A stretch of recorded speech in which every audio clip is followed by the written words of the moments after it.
Hello friends, welcome to local engineer dessert channel. இந்த வீடியோவில் பரபரப்பாக போயிட்டு இருக்கு கார்த்திகை தீபம் சீரியலோட சூப்பர் ப்ரோமோ தான் பார்க்க போகிறோம். அதுக்கு முன்னாடி நம்ம சேனலை சப்ஸ்கிரைப் பண்ணலாம் பண்ணிக்கோங்க. அதாவது பார்த்தீங்கன்னா, இந்த ப்ரோமோவில் நம்ம எதை பற்றி பார்க்க போகிறோம்னா, ரேவதி கார்த்திக் யாருங்கிற உண்மையை தெரிஞ்சுக்கிறா. இதை கண்டு அவன் அதிர்ச்சி ஆகிறா. அதை தான் இப்போ ஒரு ப்ரோமோவாக பார்க்க போகிறோம். அதாவது நம்ம கார்த்திக்கு பாட்டி ஃபோன் பண்ணி கோயிலுக்கு வர சொல்கிறாங்க. இதை பார்த்த ரேவதி அவங்க பின்னாடியே ஃபாலோ பண்ணி கரெக்டாக கண்டுபிடிச்சிடுறாங்க கோயிலுக்குள்ளே போன கார்த்திகை. அது மட்டும் இல்லாம பாட்டி கூட கார்த்திக் பேசிக்கிட்டு இருக்கிறத பார்த்த ரேவதி கன்ஃபார்மே பண்ணிடுறாங்க. இவன் தான் பாட்டியோட பேரன். எதுக்கு நம்ம பாட்டியோட பேரனா இருந்துகிட்டு நம்ம கூட நடிக்கணும்?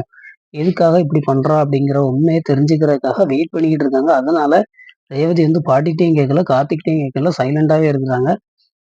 அதுக்கப்புறம் வீட்டுக்கு வந்ததுக்கப்புறம் அந்த திதி மேட்டர் நடக்கும்போது தான் கார்த்திக் பேசும்போது ரேவதி கண்டுக்கிறாங்க. என்னன்னா 2 குடும்பத்தையும் ஒண்ணு சேர்க்கறதுக்காகத்தான் பாட்டியோட பேரன் இங்க வந்திருக்கான் அப்படின்னு சொல்லிட்டு, இத கண்டு அவங்க சந்தோஷப்படுறாங்களா? இல்லன்னா நம்மள ஏமாத்திட்டாங்களே அப்படின்னு சொல்லிட்டு வருத்தப்படுறாங்களா? அப்படிங்கிறத நம்ம முழு எபிசோட பார்த்து தெரிஞ்சுக்கலாம்.